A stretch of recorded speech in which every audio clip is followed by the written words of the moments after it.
Mesa Verde is located in the southwest corner of Colorado, and it is an archaeological treasure.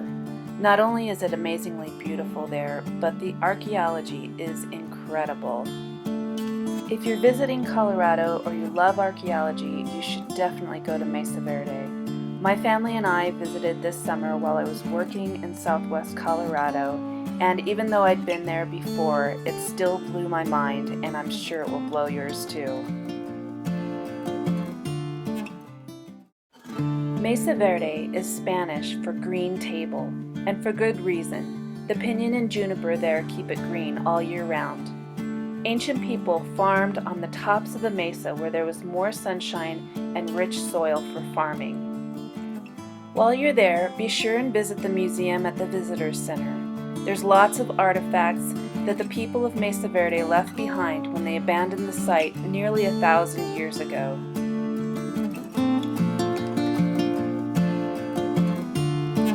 While walking around the campground, I actually found an artifact, a piece of corrugated pottery that came from a pot like this one. As an archaeologist, it's easy for me to recognize and appreciate artifacts like this. But if you find an artifact, just remember that it's okay to pick it up and look at it, but always put it back where you found it.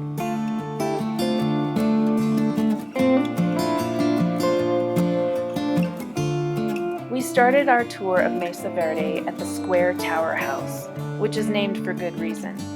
It's typical Mesa Verde architecture located within a rock shelter or cave.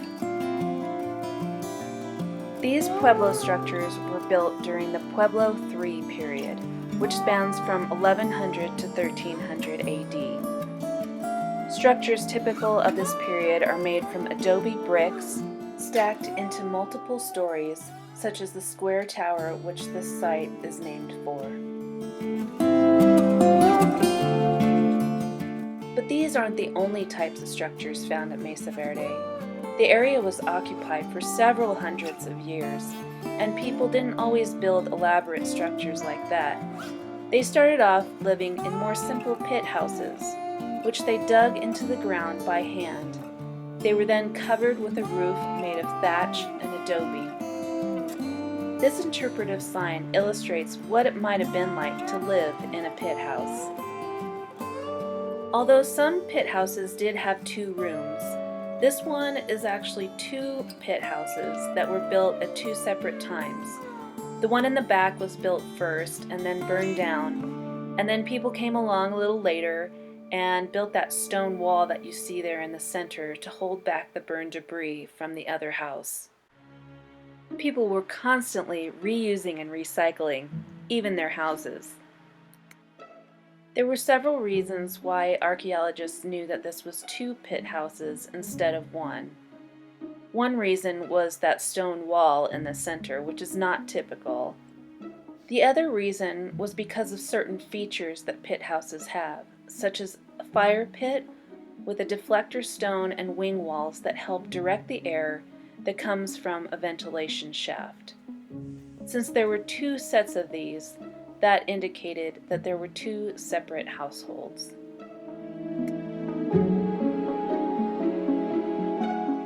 Now, digging the pits for one of these pit houses must have been hard work, using tools such as these. I'm an archaeologist, and this summer I actually worked on excavating a pit house village. And the soil in Colorado is so hard that even with our modern shovels and pickaxes and backhoes, it was a lot of work to get to the bottom of one of these. And I have a lot of admiration for those people who originally built them. They worked really hard.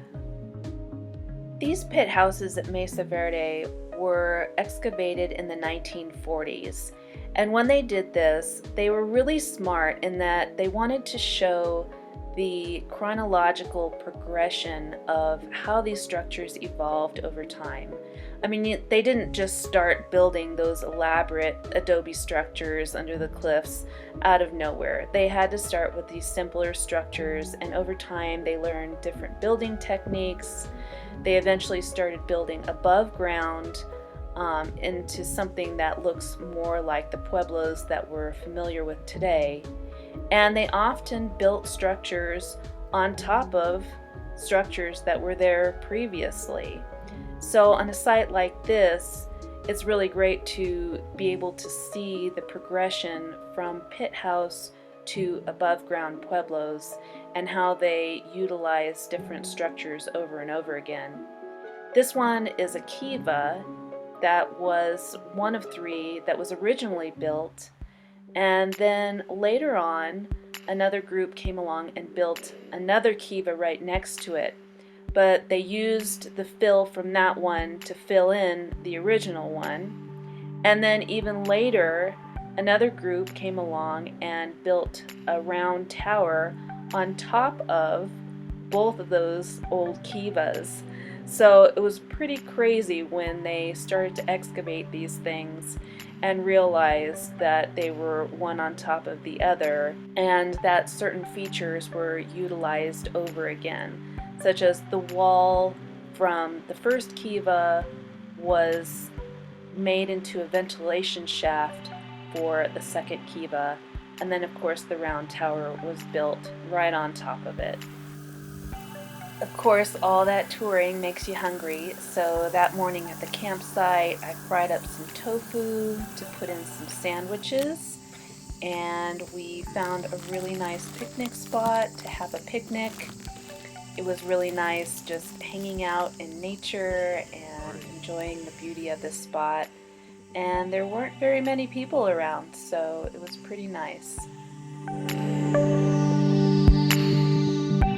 This sandwich was actually featured in my most recent recipe video, 3 of the best vegan sandwiches, and it really is a good one, and my son loves it despite the fact that he's hiding behind it. But whatever your favorite sandwich is, you're going to want to pack a lunch because it is quite a drive to get anywhere where there is food available. There's also a museum up on top of the mesa with lots of artifacts, including pottery, and most people are used to seeing the really fancy black and white Mesa Verde pottery, but a lot of the earlier pottery is a simple gray. They call it lino or lino gray, and over time, just like the structures, the pottery evolved. And eventually the designs got more elaborate and more precise until it looked like what we know as Mesa Verde pottery today.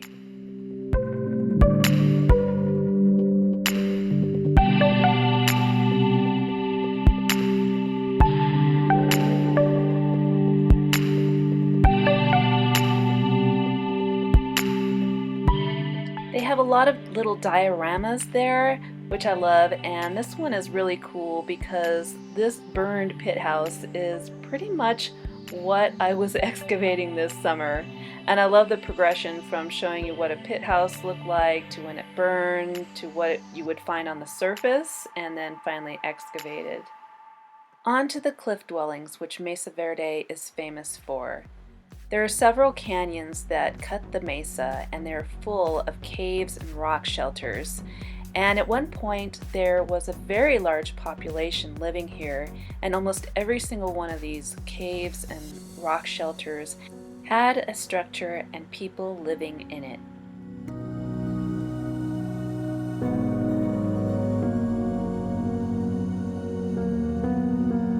So when we were on the top, I was talking about farming, and it's all dry farming, because as you guys drove in here today, you noticed you didn't cross any rivers.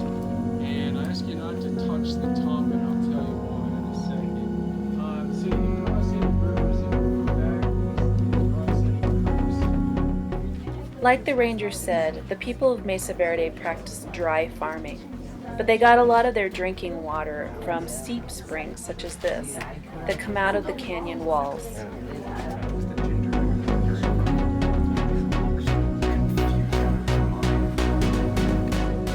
To get to the balcony house, you have to climb a very steep ladder, and this scared a couple of people off. They didn't actually make the climb, but it didn't bother us.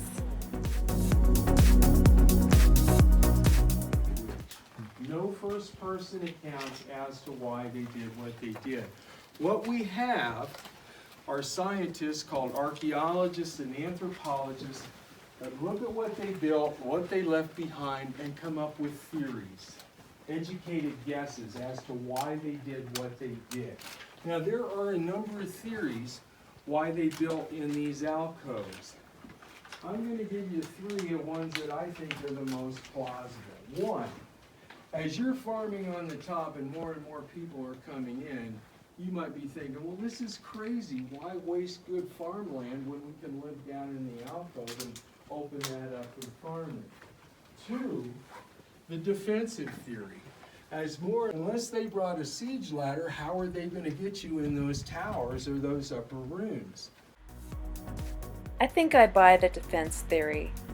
After all, there were a lot of droughts going on during the Pueblo III period, and when there's no water and crops fail, groups start fighting over land and resources.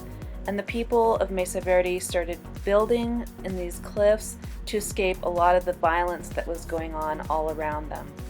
But eventually the violence came here and the droughts were too much for the people and they had to abandon the site.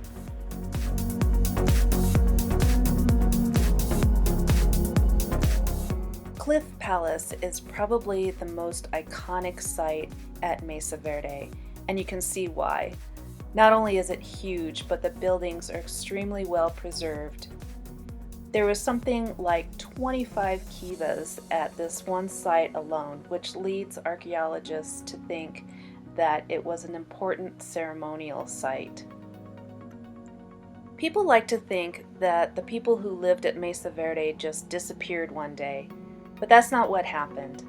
They simply moved on to other places where the farming was better or where they could get away from their enemies.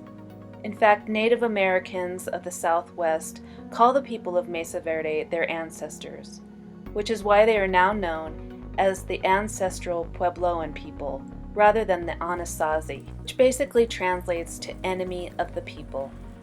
And just remember, if you find any artifacts, leave them where you found them. I hope you get to visit Mesa Verde really soon. It was a really special place and everyone should go. And I hope you liked this video. If you did, please give it a big thumbs up and subscribe, and I'll see you in the next video. Peace.